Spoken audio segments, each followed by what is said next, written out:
자, 여러분, 이번에 노벨 문학상 받은 분이 누구죠? 네, 영상강이 아니고 한강이에요. 한강 이 작가는 광주 출신이고요. 지금 그 광주역 옆에 보면 지금은 기차가 다니지 않는 그 기차 철도 바로 옆에 이 집들이 이렇게 양쪽으로 쭉 있는데 그 중에 한 집에서, 정확한 집은 저도 모르겠고 그 집의 한 집에서 이렇게 자랐다라고 합니다. 그 PPT 한번 해주시겠어요?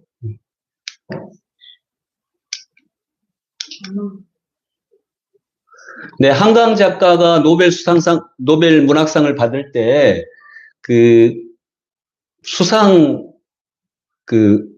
이유, 노벨상 선정 이유를 이렇게 했어요.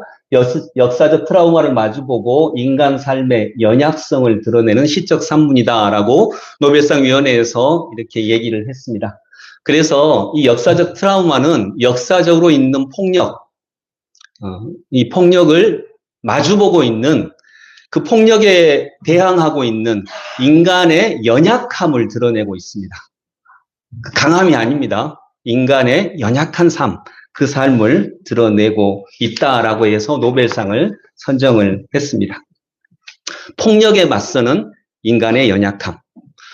여러분, 오늘 본문에 보면 날 때부터 소경된 사람이, 날 때부터 앞을 보지 못하는 사람이 예수님을 만나가지고 나았어요.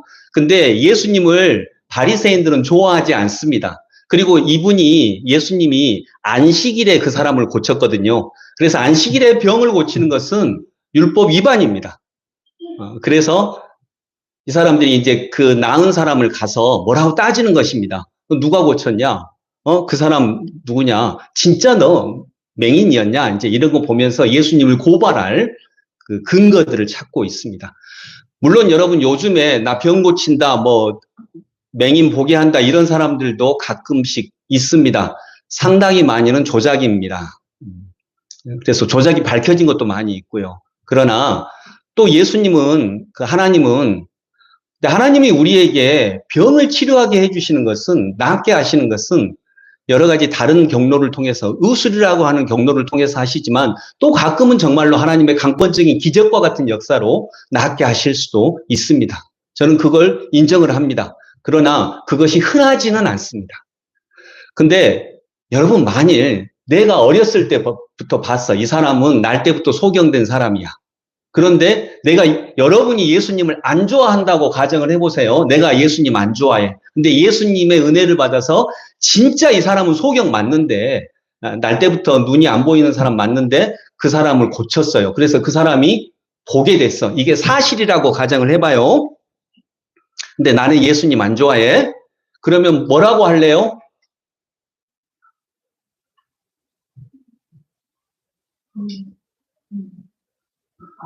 뭐라고 하시겠어요? 이 사람은 진짜 맹인인데 진짜로 고쳐졌다 생각하고, 근데 고친 사람이 예수님인데 내가 예수님을 별로 좋아하지 않아. 그러면 뭐라고 얘기하시겠어요? 사기꾼 아닌데 분명히 고쳤는데. 네? 뭐라고요? 왜 고쳤냐고? 안 들려서 그래요. 우연히 고쳤다고. 근데 어쨌든 고쳐졌어요. 능력자라고. 마음에는 안 들지만 능력자는 맞는 것 같아. 여러분, 일단 예수님이 마음에 안 드는 거지만, 적어도 내가 이 사람이 진짜 맹인이다라고 하는 걸 알았다면 뭐라고 얘기는 해야 돼요? 야, 얼마나 좋냐. 야, 진짜 축하한다. 너무너무 좋겠다. 이렇게는 해야 되지 않아요? 아닌가 봅니다. 네. 이렇게는 해야 되지 않아요? 나 예수님 별로 안 좋아하는데, 야, 진짜, 근데 당신 낳은 건 확실하니까, 야, 근데 진짜 좋겠다. 너무 축하한다. 얼마나 좋냐. 이렇게는 해야죠. 이렇게는 해야 되지 않겠어요? 그리고 그 다음에 따질 건 따지고, 왜 안식일을 고쳤냐. 뭐, 그건 그거고 이건 이거다. 라고 하면서 따질 건 따지더라도, 그 사람이 얼마나 좋을지, 그 사람이 얼마나 기쁠지, 얼마나 기대가 될지 이 마음에는 공감을 해줘야 하지 않나 하는 마음이 있습니다. 그것이 삶이니까요.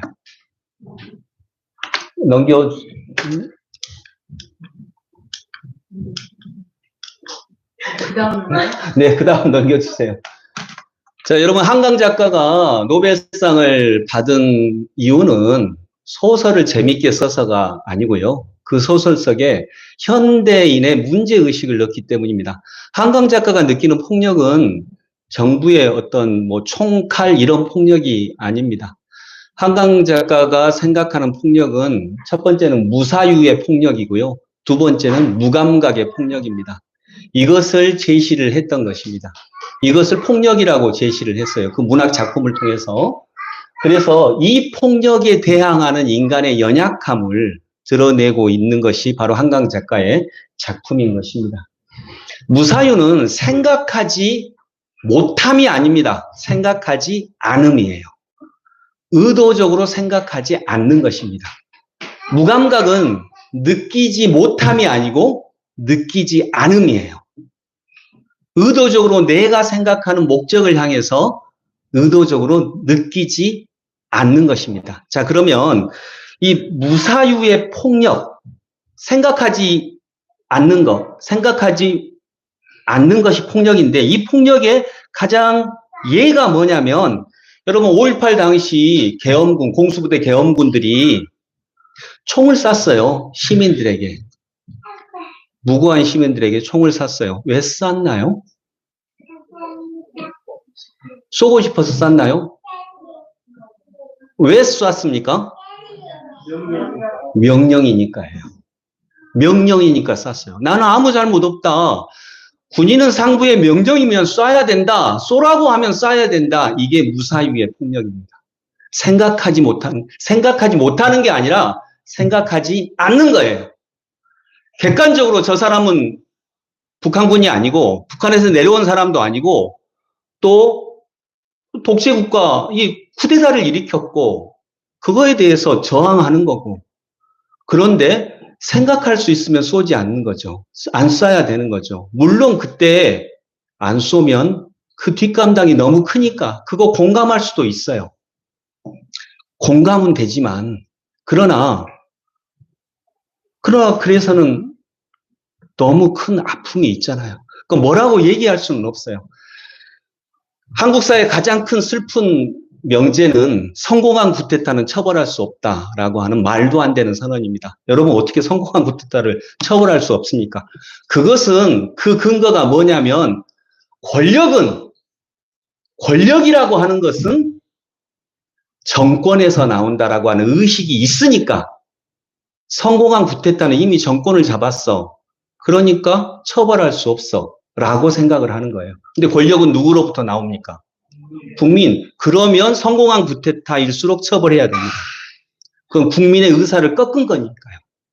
근데 성공한 쿠데타는 처벌할 수 없다 이 말은 국민을 생각하지 않는 거예요.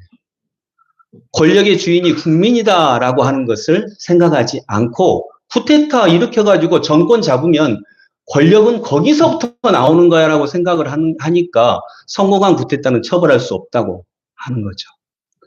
그것이 무사유의 폭력이에요. 근데 무사유의 폭력보다 훨씬 더 큰 폭력이 뭐냐면 무감각의 폭력입니다. 이 무감각의 폭력은 온 세상에 만연해 있습니다. 아까 무사유의 폭력이라고 할 때 한 가지 더 적확한 예를 들자면 어제 국민의힘의 당론으로 결정해서 탄핵 투표하지 않은 거예요. 생각할 수 있거든요. 국회의원이 뭐 머리가 나쁩니까? 근데 무사유한 거예요. 무사유의 폭력을 지금 저지른 것입니다. 당론이니까 생각하지 않는 거죠. 더 생각하지 않는 거죠.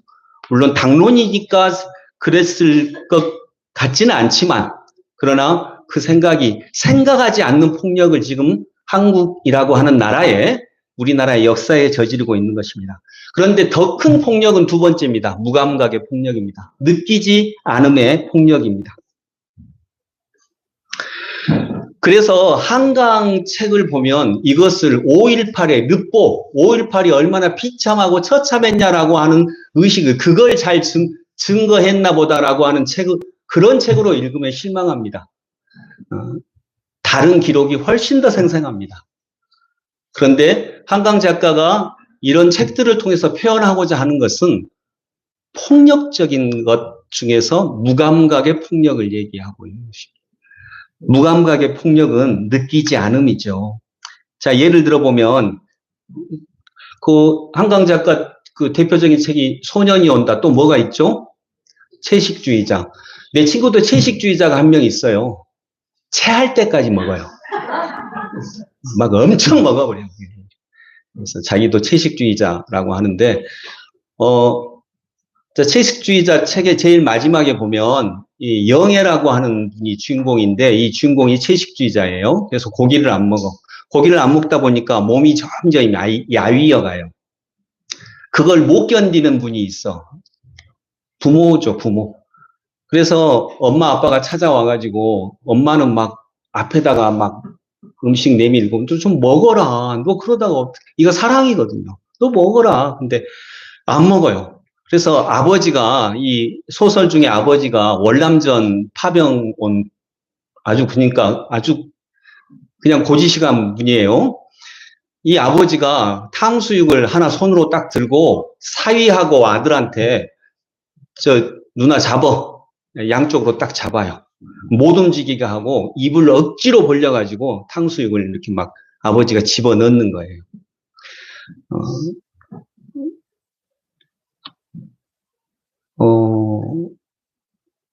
왜 집어넣죠? 딸 생각해서.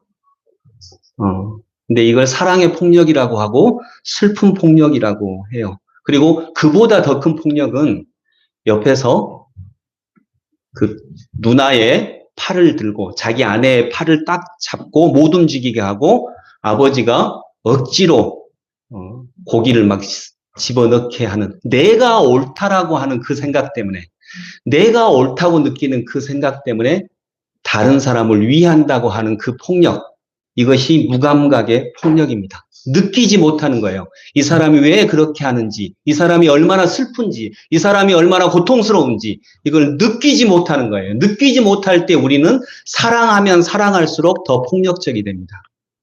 한강은 바로 그런 폭력들을 작품 속에 얘기하고 있어요. 그래서 거기 그 소설에는 전두환이 그렇게 등장하지 않습니다.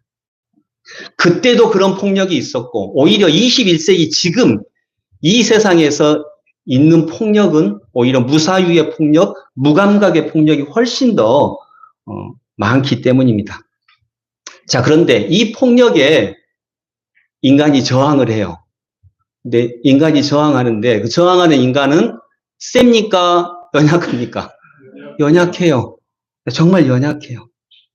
넘겨주세요. 폭력에 저항하는 연약한 인간성. 여기서 그런 폭력에 저항하는 그 저항의 방법으로는 첫 번째는 생각함입니다. 무사유의 폭력이니까 당연히 생각하는 거죠. 그래서 이번 쿠데타가 일어났을 때 군인들이 막 이렇게 적극적으로 무자비하게 시민들을 이렇게 했나요? 그러지 않았어요. 뭐 그 사람들이 그럴 능력이 없었겠습니까? 근데 이제 우리나라가 역사 발전이 되면서 조금씩 생각하게 된 거예요. 아, 이건 말이 안 된다. 내가 군인이라서 명령은 따르지만 이건 말이 안 된다 해서 그 정도를 조절한 거죠. 자기 딴에 할 수 있을 만큼 그 정도를 조절한 것입니다. 이게 생각함입니다. 생각함으로 저항하는 거죠. 그리고 더 중요한 것은 한강 작가가 더 중요하게 다루고 있는 건 두 번째, 느낌입니다. 민감하게 느끼는 거예요. 폭력에 저항하는 감각을 키우는 거죠. 여러분, 못 느끼면 폭력적이게 됩니다. 그래서 민감하게 느낄 수 있도록 안내를 하고 있는 것입니다. 11장 35절 말씀, 예수께서 눈물을 흘리시더라. 이것은 개역 개정판에는 이렇게 나옵니다. 예수께서 우시니라. 성경의 여러 절 중에 가장 짧은 절입니다. 2단어로 되어 있었습니다. 지금은 3단어지만 2단어로 되어 있었어요. 예수께서 우시니라. 여러분, 신이 울었다는 우는 신 봤어요? 그리스 로마 신화에서 신이 울던가요? 안 울어요. 저는 부처님을 존경한다고 했습니다. 네, 저는 실제로 부처님을 존경하고요. 저는 부처님을 존경하는데 기독교와 불교의 차이점 중에 하나가 이것입니다. 불교는 진리를 말합니다. 부처님의 진리를 말해요. 그리고 그 진리를 딱 설정해놓고 당신들이 수도를 통해서 그 진리에까지 이르게 하는 것입니다. 그래서 거기에는 인격적인 건 없어요. 너희들이 노력해서 너희들이 열심히 수도 생활해서 부처님의 진리에까지 이르면 너희는 극락을 갈 것이고 그렇지 않으면 지옥에 가는 거예요. 근데 인간이 약하거든요. 그래서 인간이 약하고 하나님 저는 못 가겠어요. 힘들어요 라고 할 때 부처님은 그냥 진리를 말할 뿐입니다. 근데 예수님은 인격적인 분이에요. 자, 여러분 예를 들어서 어느 카페에 들어갔는데 무인 카페예요. 커피가 3,000원이에요. 근데 내가 2,900원밖에 없어. 근데 날씨가 너무 추워. 그래서 이 기계한테 대고 2,900원 다 넣고 근데 기계님 내가 진짜 너무 추워. 너무 춥고 그리고 밖에 있기는 너무 힘들고 근데 커피 한 잔 마시면서 여기서 안에 있고 싶은데 100원이 부족하네요. 100원만 깎아주세요 하면 기계가 어떻게 해요? 기계가 깎아줘요? 야, 안 깎아줘요. 왜요? 기계가 나빠서? 아니고 기계는 인격이 없으니까. 아무리 사정을 해도 안 돼요. 안 돼. 인격이 없으니까. 근데 사람이 있어요. 그 사장님이 계셔서 사장님 제가 똑같이 이렇게 물었어요. 그러면 사장님은 되게 어때요? 깎아줘요. 왜요? 인격이 있으니까. 예수님은 바로 그렇게 인격이 있으신 분이에요.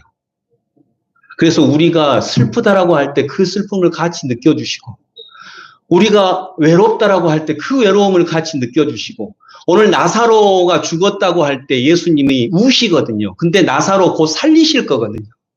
나사로 곧 살리실 거예요. 예수님은 그걸 아세요. 곧 살리신데 우세요. 왜냐하면 그 주변에 울고 있는 마리아와 마르다의 눈물을 보시고 그의 슬픔에 함께 느끼시는 거예요. 함께 공감하시는 거예요. 그리고 예수님이 우세요. 예수님은 그런 인격적인 신이에요. 그것이 기독교가 다른 종교와 다른 굉장히 큰 차이점입니다. 거기서 사장님 저 너무 추워요. 근데 돈이 2,900원밖에 없어요. 물론 안 되는 거 알지만 어떻게 좀 안 될까요? 이게 기도예요. 기도. 그래서 기독교가 믿는 하나님은 인격신이기 때문에 기독교는 기도가 있고요. 여러분 불교에는 원래 기도가 없습니다. 염불을 하는 거죠. 그리고 토속신앙과 결합해가지고 이렇게 이제 기도를 하고 내가 소망하는 걸 아뢰는 것이지 원래 불교의 원래 전통에는 기도는 그렇게 중요하지 않아요. 내가 수도 생활을 해서 부처님의 진리에까지 이르는 게 중요한 것이죠. 근데 오늘 예수님은 우십니다. 여러분들의 눈물을 아시고 우리들의 고통을 아시고 함께 느끼시고 우세요.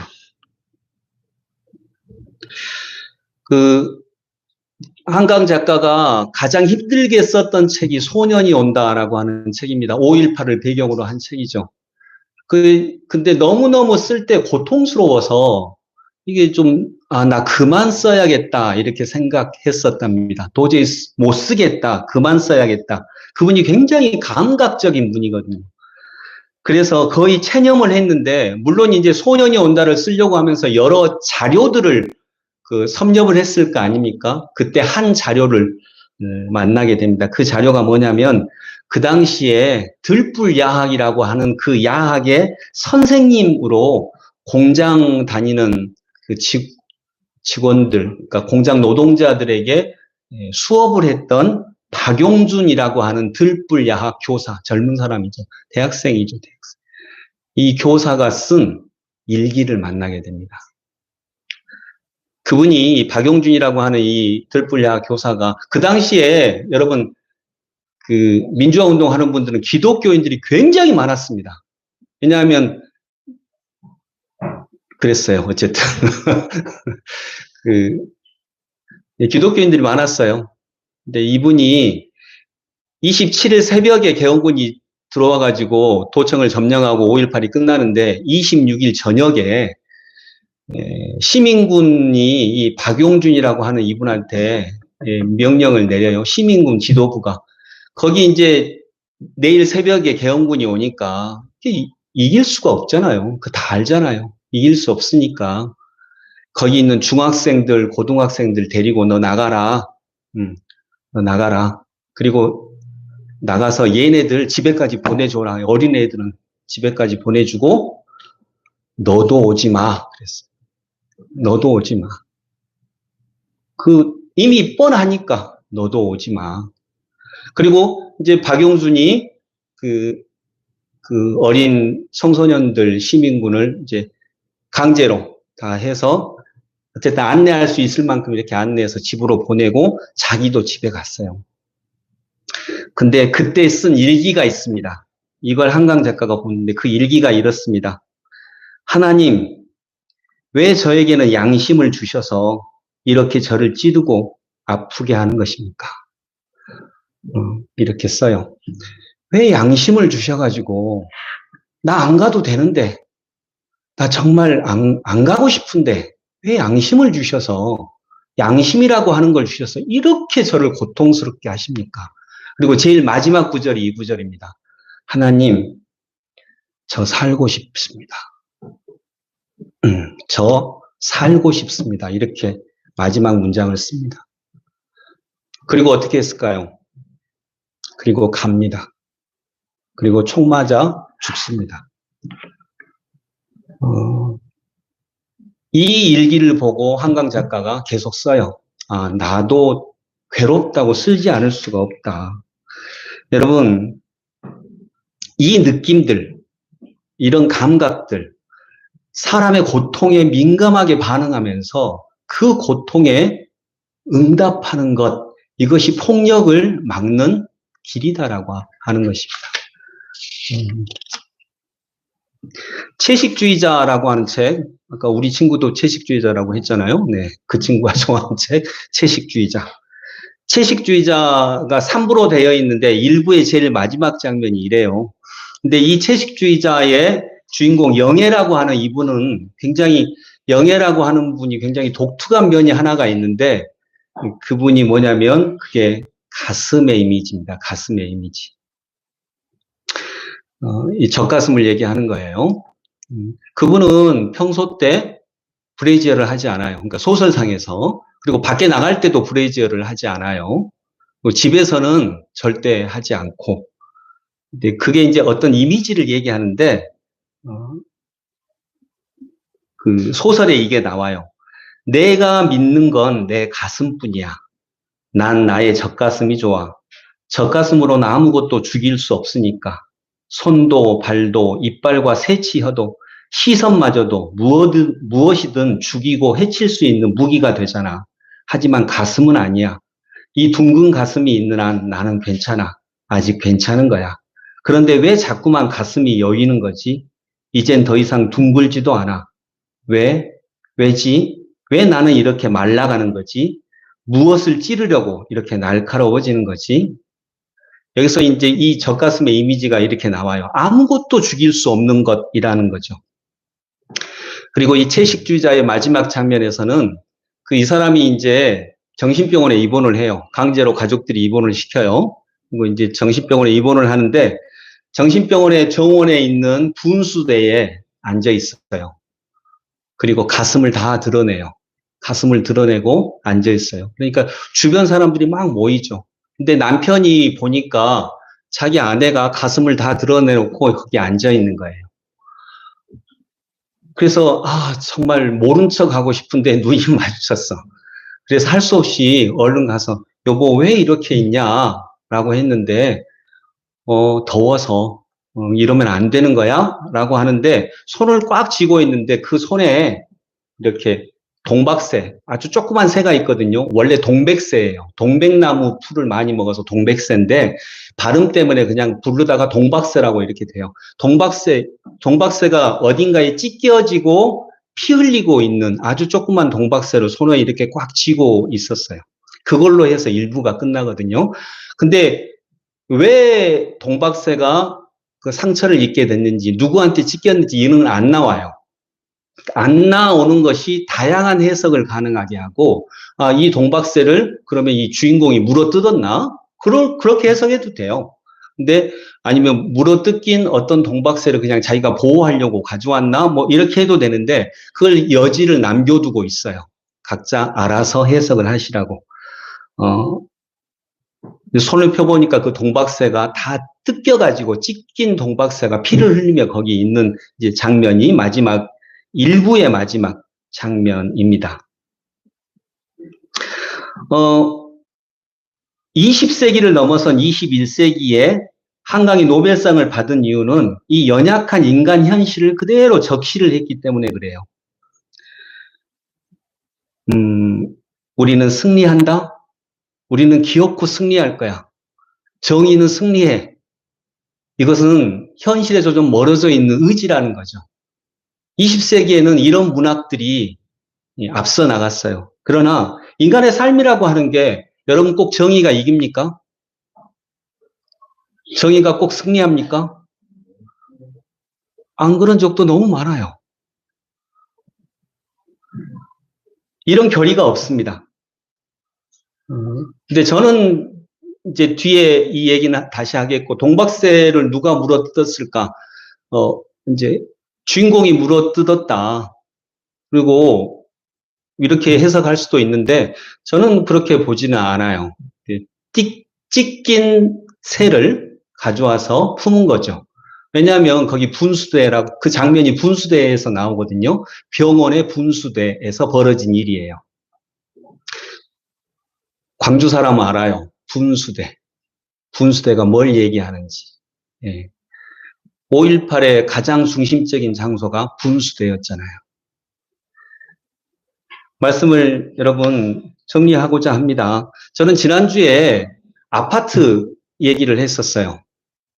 가장 비싼 아파트가 있고 또 그 옆에 정말 가난한 아파트가 있을 때 그 옆에 비싼 아파트 옆에 학교가 있는데 그 가난한 집 아이들이 비싼 아파트를 이렇게 통과해서 가면 금방 갈 수가 있어요. 근데 한국 사회에서 한 4, 5년 전에 굉장히 많이 못 가게 했어요. 막았어요. 그러면 이제 싼 아파트에 있는 아이들이 이렇게 돌아가야 한다라고 하는 걸 제가 얘기를 했는데 그런 일이 진짜 많았습니다. 이건 엄청난 폭력입니다. 자, 근데 그걸 막을 수 있는 길이 법으로 뭐 이거보다 한강 작가가 얘기하는 건 이것입니다. 그 아이들이 돌아가면서 느끼는 그 느낌, 그 절망감, 우리 아빠는 왜 가난하지? 이럴 때 느끼는 그 아이들이 느끼는 실패감, 굴욕감, 부끄러움, 그리고 그 가난한 집 아이들이 자기 아들, 딸들이 이렇게 그냥 갈 수 있는데, 이렇게 뺑 돌아갈 때에 그 아파트에 사는, 가난한 아파트에 사는 엄마, 아빠들이 느끼는 고통. 이런 걸 느끼지 않으면 이 시대의 폭력은 해결할 수 없다라고 하는 거예요. 우리의 감각이 민감하게 살아있어서 이런 일시적이고 일상적이고 엄청난 폭력, 이건 진짜 엄청난 폭력입니다. 전두환은 사라져도 이런 폭력은 사라지지 않아요. 이 폭력들이 우리 모두가 다 민감하게 느끼면서 이런 폭력들에 대해서 아주 민감하게 느낄 때야 우리는 아름다운 삶을 살 수 있다라고 작품을 통해서 얘기하는 것입니다. 우리가 그 몇 년 전까지, 코로나 전까지 봉사활동 다녔던 담양 장애인 공동체 아시죠? 네, 다 아시죠? 여기서 가려면 한 4, 50분 걸립니다. 거기가 원래 여기 신가동에 있었어요. 그러다가 이사를 가야 돼서 어디로 가려고 했냐면 지금 광주여대 근처 어등산 근처로 가려고 했어요. 근데 못 갔어요. 그리고 지금 결국 그 산골짜기로 갔거든요. 왜 못 갔을까요? 어등산 쪽에. 지역 주민들이 땅값 떨어진다고 엄청나게 데모했습니다. 그래서 못 갔어요. 이건 함부로 말할 수는 없는 것 같아요. 땅값 중요하니까. 아마 저도 분명히 갈등이 됐을 것 같아요. 내가 그쪽에 땅이 있었다면. 그래서 이래야 됩니다. 뭐 안 그러면 나쁜 사람입니다. 이렇게 얘기할 수는 없지만 그래서 한강 작가는 조금 다르게 접근하는 것인 거예요. 당신은 느끼고 있냐는 거죠. 결국 그쪽으로 가려다가 가지 못하고 다낭의 그 산골짜기로 갔을 때 그 장애인들이 느꼈던 그 절망감, 그 아픔, 고통, 차별, 그걸 우리가 느낄 수 있냐는 거죠. 느끼지 않으면, 민감하게 느끼지 않으면 이 세상의 폭력은 사라지지 않는다라고 하는 거예요. 이거 한번 넘겨주시겠어요? 엘샤다이라고 합니다. 엘샤다이. 위에는 이스라엘 언어예요. 이스라엘 말은 오른쪽부터 읽습니다. 그래서 이쪽이 엘샤다이. 무슨 뜻이냐면 전능하신 하나님 이런 뜻입니다. 엘이 하나님이고 샤다이가 전능한 이런 뜻이에요. 샤다이가 왜 전능함일까? 이 어원을 찾아봤어요. 어원을 쭉 찾아보니까 이 샤다이가 어디서 온 말인지 히브리 학자들이 고민을 했어요. 정확히 모르겠거든요. 그런데 이 어원을 막 찾다가 찾은 것이 있습니다. 샤다이가 어떤 말에서 왔을까? 샤다이란 말은 두 개의 봉우리란 말에서 샤다이가 나왔어요. 두 개의 봉우리, 두 개의 무덤, 또 하나 아주 중요한 거, 두 개의 젖가슴. 여기서 샤다이라고 하는 말이 나왔어요. 두 개의 젖가슴.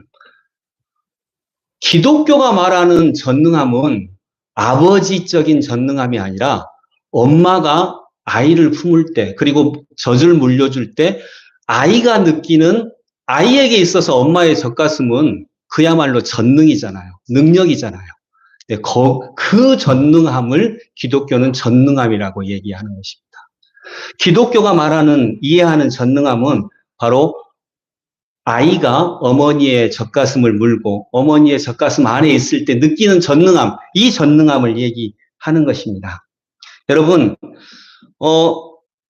어제 이제 탄핵이 이렇게 안 되고 그러면서 이런 생각이 들 수 있겠죠. 아, 우리는 이길 수 있을까?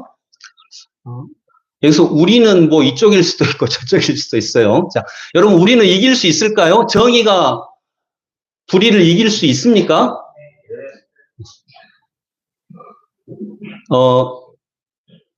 민주가 권력을 이길 수 있습니까? 참이 거짓을 이길 수 있습니까? 우리는 계속 이 누가 이길 수 있느냐, 이거보다 더 중요한 것, 우리는 계속 느끼고 있습니까? 이것입니다. 우리는 계속 따뜻할 수 있을까? 우리는 계속 그 따뜻함을 유지할 수 있을까? 한강은 죽음이라고 하는 걸 이렇게 정의합니다. 한강이 말하는 죽음은 이거예요. 죽는다는 것은 차갑게 되는 것이야. 이제 이렇게 얘기를 해요. 여러분, 저는 이제 문학을 잘 모르니까 어떤 작가의, 어떤 평론가의 해석입니다. 필력으로 따지면 황석영 같은 분들이 훨씬 더 한강보다 뛰어나다라고 하는 거예요. 황석영 같은 분들의 필력은 너무 엄청나고, 그리고 그 주제를 밀도 있게 재미있게 끌고 가는 능력이 한강보다 더 많은 사람도 많다라고 해요. 물론 이제 그때는 우리나라가 노벨상에 지분이 없었죠. 나라가 약한 나라고 그러니까. 근데 왜 황석영 같은 분이 아니라, 여기서 황석영 그분 한 분을 얘기하는 게 아니라 20세기에 우리 시대를 대표했던 남성 작가들을 얘기하는 거예요. 이 작가들이 받지 않고 왜 지금 이 시대에 한강이 받게 됐을까? 황석영 씨도 여기 양림동에서 살았더라고요. 이 위대한 문학가들은 우리 광주가 또 참 많아요. 네. 황석영 씨 같은 경우는 20세기의 작가예요. 20세기의 작가가 펼치는 말은 이거예요. 정의가 불의에 대해서 이길 수 있을까? 그럼 당연하지. 기필코 이겨야지. 어찌됐든 이겨야지. 그리고 우리는 끝까지 싸울 거야. 승리할 거야. 이 의식을 가지고 있는 거예요. 그 의식이 잘못된 것도 아니고 나쁜 것도 아니에요. 그러나 21세기를 해석하기에는 부족하다라고 하는 거죠. 여러분, 정의가 불의에 대해서 승리합니까? 꼭 승리합니까? 기독교 믿으면 다 부자 됩니까?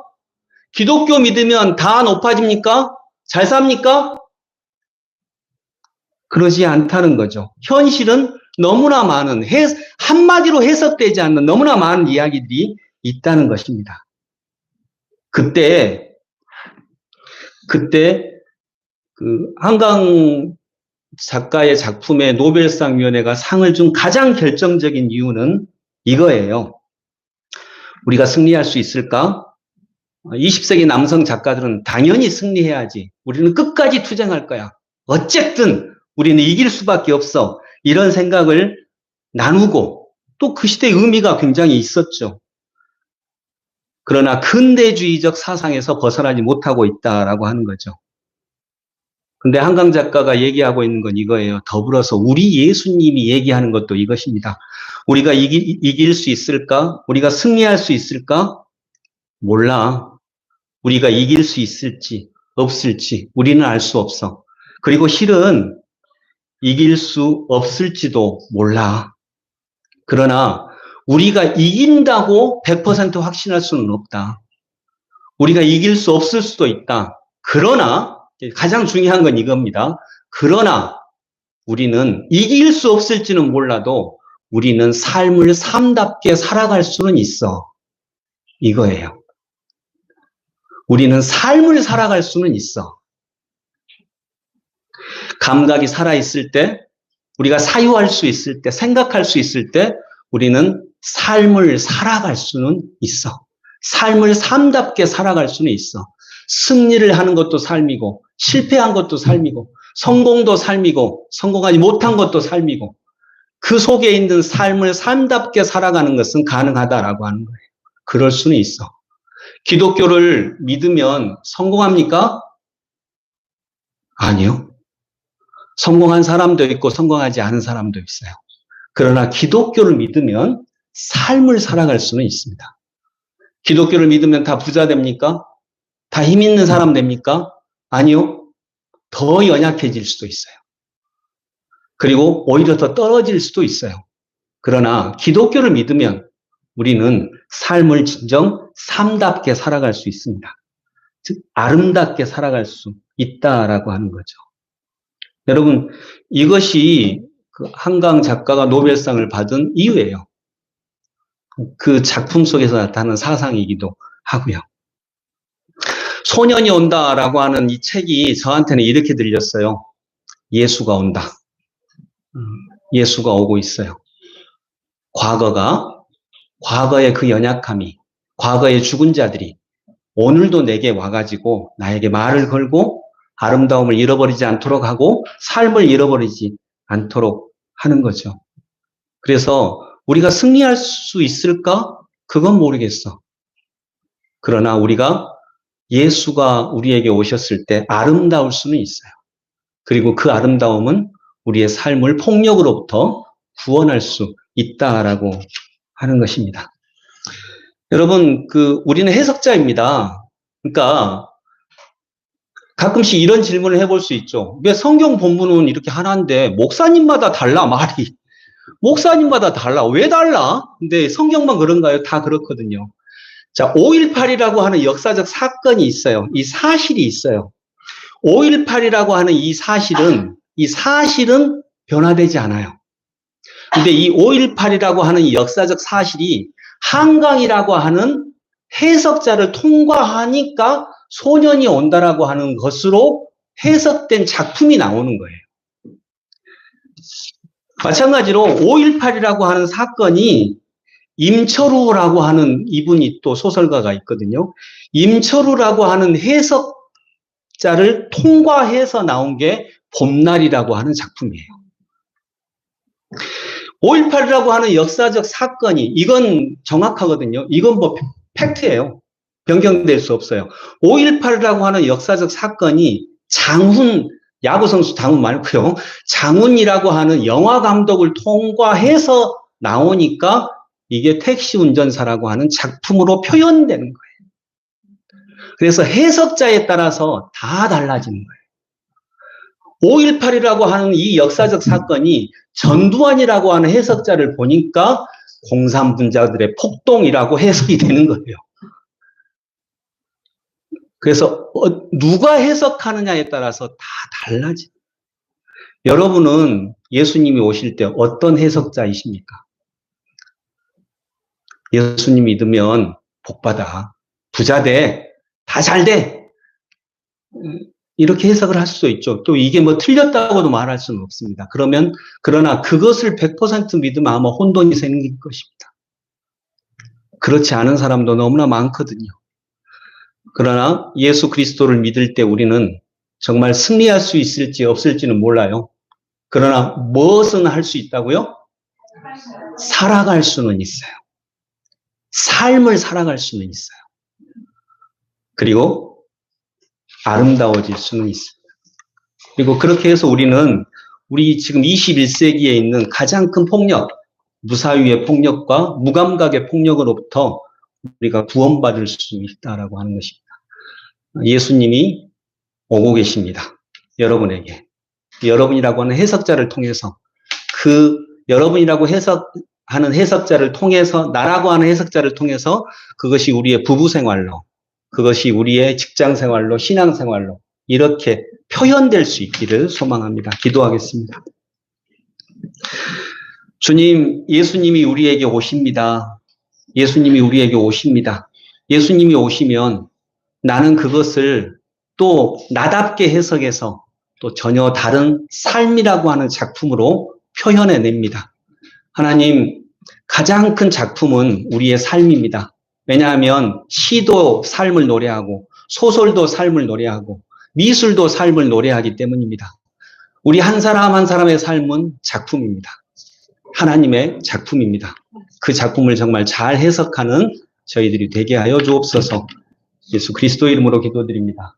아멘. 자, 이거 같이 한번 방금 그 제일 마지막 PPT에 같이 한번 읽어봅니다. 시작.